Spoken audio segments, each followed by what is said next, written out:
everybody, and welcome back to Angie's Jungle House. Today we are talking about aroids, possibly one of my favorite plant varieties as far as indoor plants go. We all know I am the Ivy Queen, but these guys rock.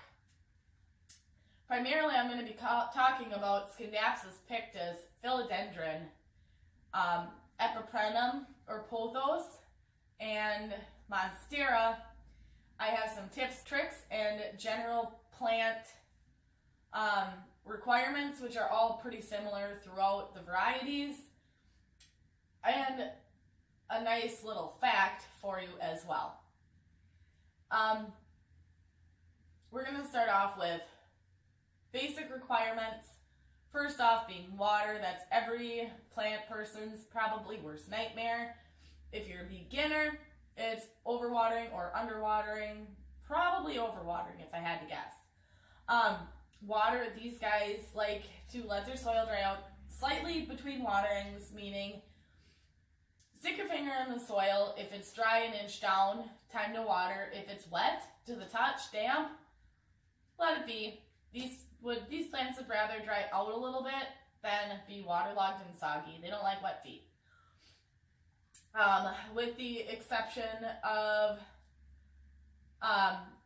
Philodendron, really do kind of like to stay moist, as well as the Cebu Blue Pothos. Those also like to stay a little bit more on the moist side. They do not like to dry out.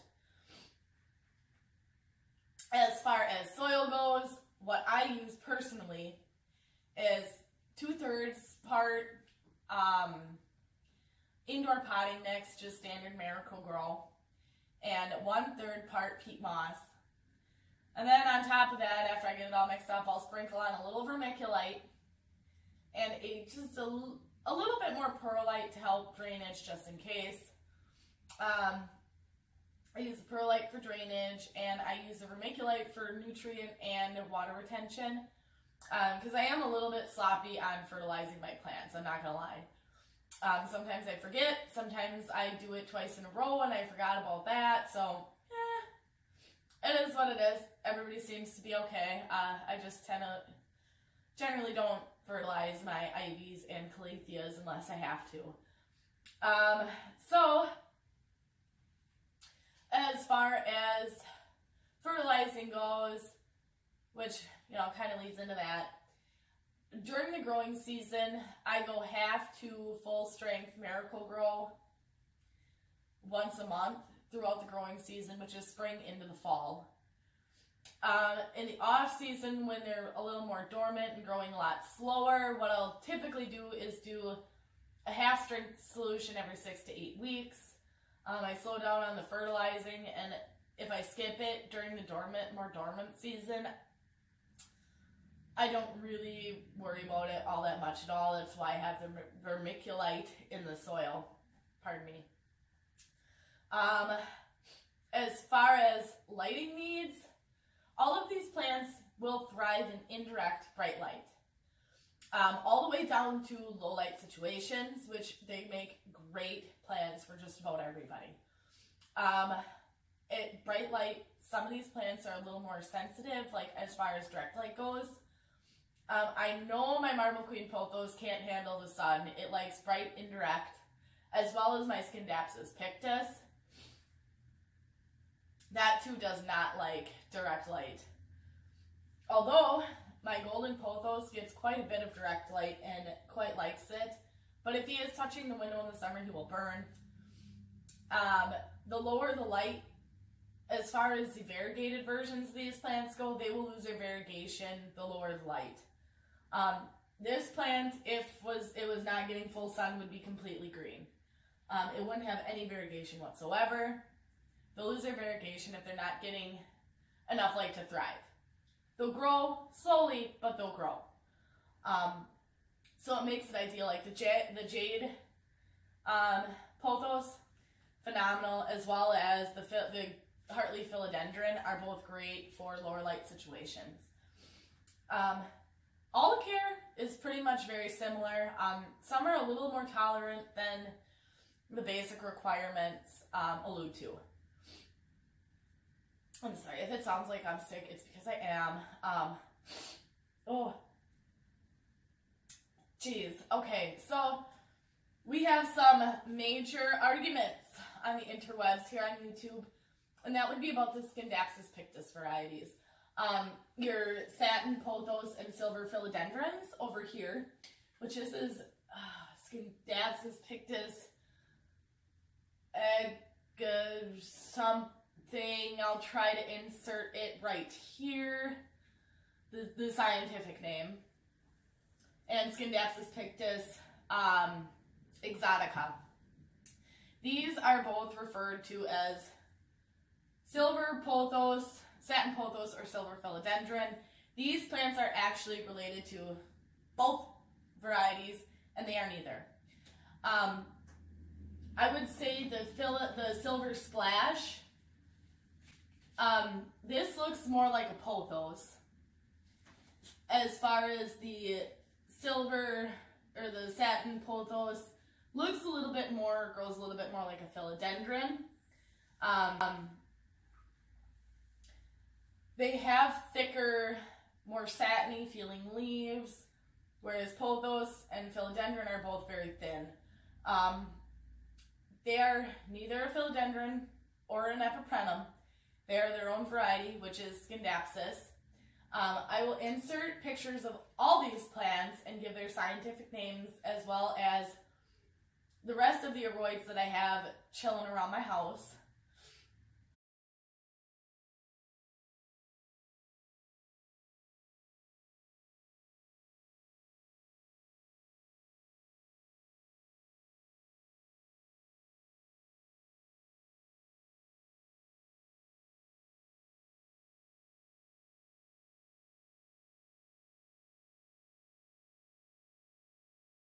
Fun fact for you, this is my Monstera Ansonii. Has been doing a little poorly after I brought it home due to some pot bounding issues, which so far it looks like it is starting to shape up. I took cuttings off this plant just in case it did look that bad. Now, my original version of the Monstera Ansonii was sold to me as Monstera obliqua, which, if you've been sold a Monstera obliqua, chances are you've been lied to. It is a Monstera Ansonii. Like in the 60s and 70s, the Monstera obliqua was discovered. A lot of nurseries mislabeled their plants. I will insert a picture of Monstera obliqua here. Notice the holes are a lot larger in the leaves. It's paper thin, and it's a very, very delicate plant. As far as the Monstera Ansonii, which I will insert a picture of here, has a lot smaller of a hole in the leaf, and it is quite a bit thicker. So if you've been sold a Monstera obliqua, chances are you actually have a Monstera Ansonii. There are only a handful of Monstera obliquas ever recorded in nature or captivity. So I guess that really kind of concludes my fancy little video on my Pothos, Philodendron, Epiprenum, Scindapsus, Monstera collection. If you have any questions, leave them in the comments down below. Did you like this video? What did you like? What didn't you like? Except for the fact that I probably sound like crap and I'm very sick. And this is also, guys, a cute little plant haul. So thanks to my favorite greenhouse, I've got the Epiprenum, inserting scientific name here again. I finally got my hands on this. I would actually prefer to call this the satin pothos. It grows more like a pothos. It's beautiful. It's the silver splash variety. It's absolutely beautiful. That is a new plant I got from my favorite florist. And from a trip to Lowe's, thank you to one of my subscribers, which I will link down below in you to one of my subscribers who told me that Lowe's actually had the Cebu Blue Pothos in stock at their local Lowe's. I had to go back and check. I was just there the day I was told about it, didn't see it. I went back a week later and they had gotten a new shipment, which this is my new Cebu Blue Pothos. Absolutely beautiful in her glory. I paid $10.98. This plant is still incredibly hard to find. I'm going to be going back to Lowe's in hopes to find another one to make a bigger, bushier plant. Hopefully down the road. So that's that. Thank you guys for watching, and as always, happy planting.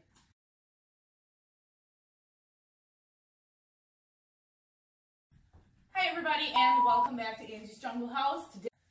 Hi everybody, and welcome back to Angie's Jungle House. Today,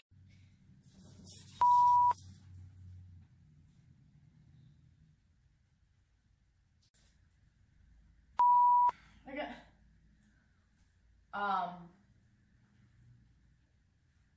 pearls and jade. Hi everybody, and welcome back to Angie's Jungle House. Today we are talking about aroids. Basic requirements, tips and tricks. Primarily what I'm going to be discussing are Scindapsus, and what have you. My oven's on. Sounds good, don't it? And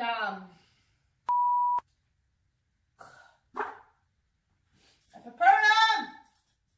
Epipernum! I don't know why I can't remember what I'm trying to say!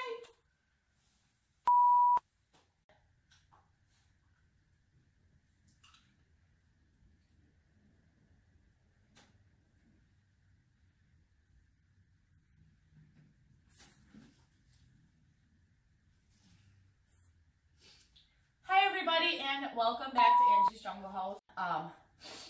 Oh, jeez, okay.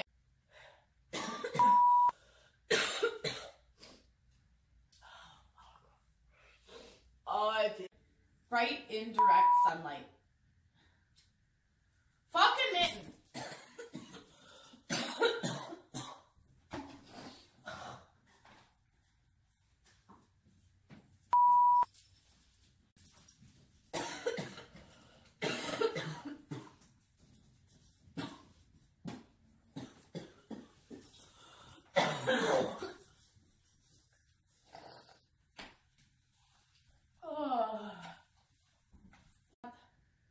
Just a regular